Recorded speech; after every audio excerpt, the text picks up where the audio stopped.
I love drawing grand architecture, but one of the challenges of it is the incredible amount of detail that we can find on its surfaces and its edges. So how do we draw something that is just so complex?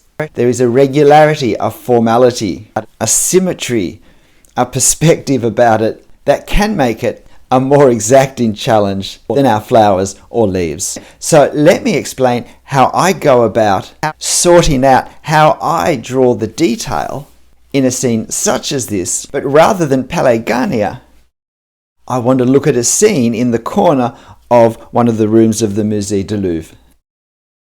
So this is the detail that we're going to draw. And we have both the challenge of very detailed, repeated, if you like, geometric designs. We have figures sitting everywhere in all sorts of places.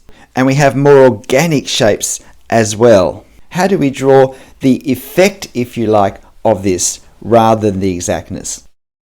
A couple of general points first is that the actual framework that the decoration sits on has to follow whatever perspective rules, if you like, are in the view that we have of the architecture. So our curves need to distort the way they distort with that viewing point. And decoration that's on a surface that's affected by perspective will distort the same way that surface distorts. So if we have a curving surface coming towards us, the decoration, the pattern, if you like, of the decoration will be affected by the curve and also by the distortion of part of this surface becoming larger as it becomes closer towards us. And where we have a decoration that's symmetrical, we need to make sure that we maintain the symmetry, that the pattern is the same on one side versus the other side, despite the distortion that's happening. Decoration is often very different in different parts. And so if the decoration here and here is very different, then however we represent the detail in these shapes, we want to make sure that for someone looking at our drawing, they certainly realize that this is a very different decorative element to this one. And we also still want to make sure that we maintain manipulation of our line and our detail to reflect depth, so that closer parts of our drawing are in more detail to further away parts, even if the actual decoration in life is very similar. We still want to be drawing a bit less detail with a lighter touch further away, so that it sits back and we get a nice sense of this coming forward. So let's go back, and the first thing I want to do is to draw the outline that the decoration is going to sit on. Get the, if you like, the bones of the room done. Focus on getting the perspective right. Well, this video is not about drawing the actual room itself, so this is fairly sped up. But in just a minute, we'll get ready to put our architectural decoration on this. Now, I'm not going to use tone in this. I want to keep this drawing just line, because I think we're really looking at line work in this instance, as opposed to the drawing that you saw earlier, where I used tone to represent a lot of the range of tonal values that we had in the scene. I want to use line in this case, which does mean there'll be a whole lot more line at the end. So the challenge will be to create distinction and separation in the massive detail and tonal values. So I'm just getting some of these last details, and then we're ready. So here's our framework in place. And in some ways, in my mind, this is probably more challenging than doing the detail. I don't normally draw all of the framework myself first. I tend to start doing the detail as I've completed parts of the underlying architecture. But it's a good way in a demonstration to show the need to get the perspective lined up correctly, to know what shape surface with what perspective distortion we're going to be seeking to apply the pattern to get a sense of the curve of this surface. I wouldn't normally put this line here, I'd just be aware of it, but I put it there to make it clear that I was thinking that when I drew this oval shape. I'm sure you noticed that my initial working out of these lines wasn't particularly accurate. And at the risk of creating a big black mess, I actually persevered till I got the lines in the correct place, because in my experience, generally speaking, the lines in the right place actually creates a better overall effect. The things I now bear in mind when I go to put the actual detail on is that where there's basically just pattern in, I look for what the overall lines of the pattern are. So here, for instance, there's a bit of a vertical emphasis and there's a more ornate, heavier pattern spaced along. It's a bit like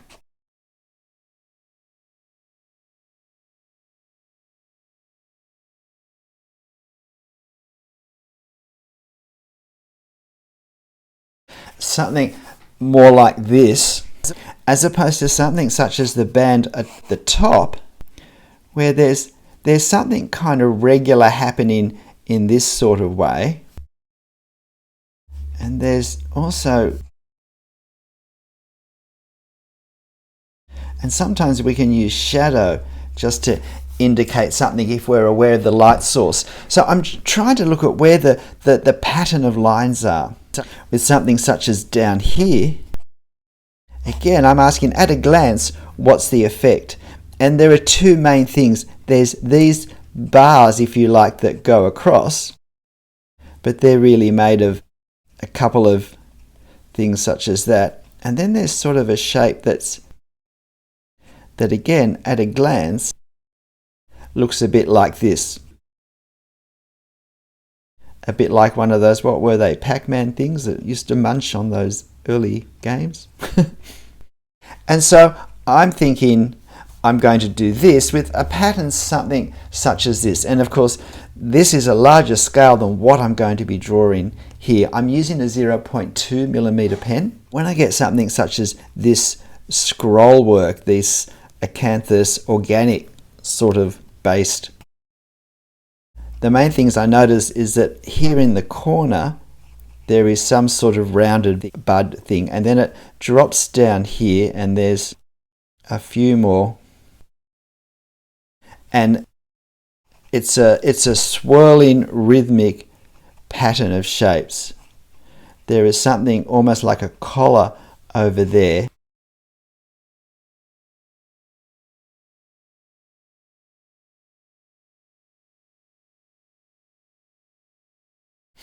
And then we have more sort of scrolling leaf work here. And often it is more effective to actually put the little bits of shadow in that will trigger meaning in the brain more effectively than merely line. Sometimes shadow instead of line.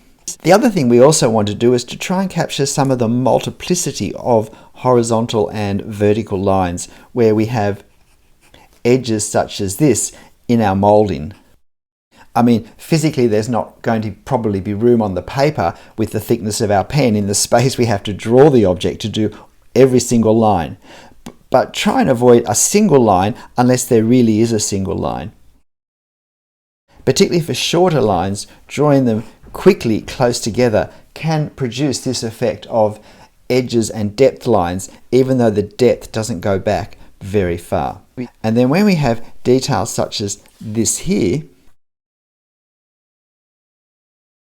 again, it's working out the actual pattern, which is going to be something such as this.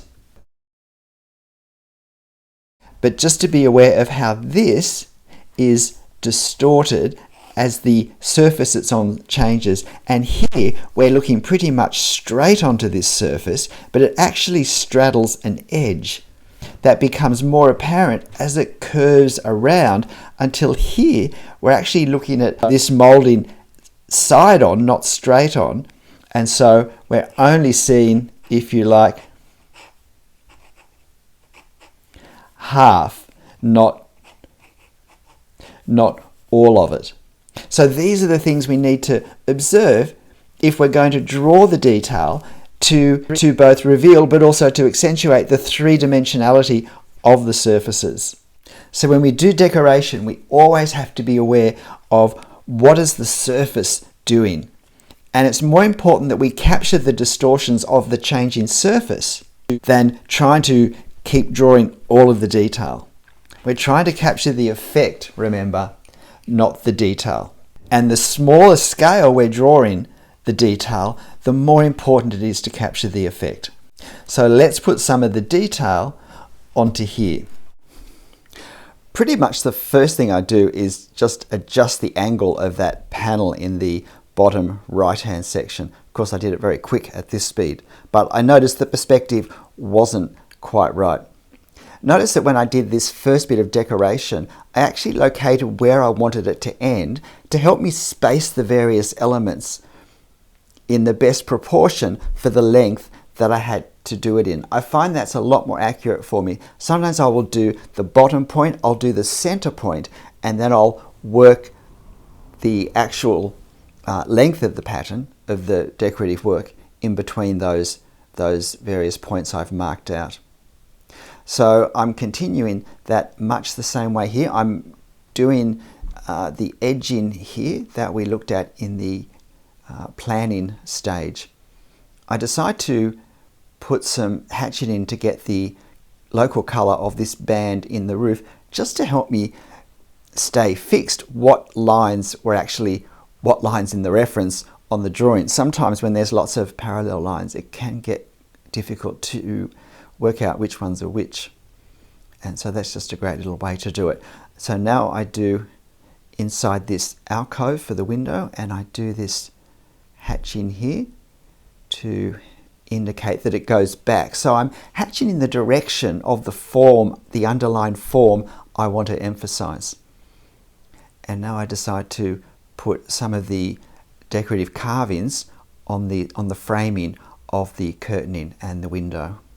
And then I also decide that I'm going to do quite heavy, quite detailed hatching to get the color of the marble on the wall, because it is a nice framing of the window and just helps create a nice tonal contrast and therefore separation of what is going to be a lot of lines. So I'm just finishing down here.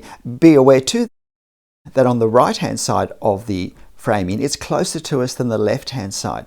So as well as the shift in angle because of the perspective angle, it also simply becomes larger because of foreshortening, or the opposite of foreshortening, as it moves towards us. So again, now I do these decorative patterns that we looked at the planning stage. I do them just a little bit differently to how they were then, and then I do these horizontal bands of carvings. Again, as I mentioned before, taking care to make them look and feel different, not just to use the same pattern in each band. And then I start to look at the carving around this oval panel, defining the space now that I can put these carved ladies who are supporting the cornice, the framing above the actual frame. I try and do these figures with a minimum of line work, using shadow for spaces within elbows and knees is quite a good way. What we don't want to do is to be having to do life drawing on this scale. So I finished the lady, or the half lady she really is, on this side. Of course, keeping the proportions different because she's relatively closer to me than the figure on the other side.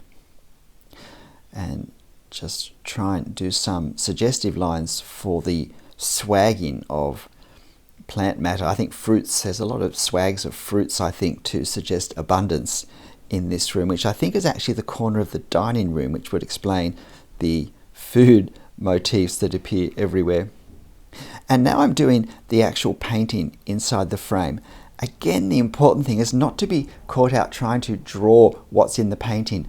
I try and suggest the shapes that are seen and the tonal values that are seen. And I didn't want to leave it all white, because then it would have stood out a lot more than it stands out in relation to the overall scene. And now I'm working on this cornice, which is above what I've drawn, where we have lots of little urns overflowing with fruits and foods, and we also have a few more very plump looking cherubs just sitting around enjoying what's happening in the room. I hadn't quite worked out how much I was going to do on this extreme left hand side, but I've decided to at least do that much. And so you'll notice me constantly going back and putting a little more line work in various parts, usually to create a sense of separation between elements that I feel lack adequate distinctiveness from each other. So now I've got what in effect is another frame for a picture of some sort of stag or deer. Can deer have horns, or is it only stags? And again, I'm going for the effect, not the detail. So I want to get a sense of the pattern and a sense of how it's different from the other patterns around it. And similarly with these long straight lines to the ones above, I do the infill, making sure that they all look quite different from each other, although they are still loosely based on what I see in the reference. And now I'm just working out exactly how much hatching I'm going to do. Am I going to reflect the light that's on the dark marble? And I decide I will in the end. So now I've got this curtaining, and again, I'm not looking at this straight on, it's distorted by perspective. I'm simplifying the pattern, the damask pattern on the fabric, because otherwise it will just become a bit too complicated. And that's enough of the curtain for now. I decided to go back to this stag and draw the antlers and the outline of the body. Again, it's not so much drawing an outline as getting tonal values in the right proportion to each other. So with a fair amount done now, at times I step back and just have a little look and work out where, as I mentioned before, I wanted to define some areas a bit more clearly. So moving on to this upper cornice area where we have what in effect starts to become the framing for the ceiling painting.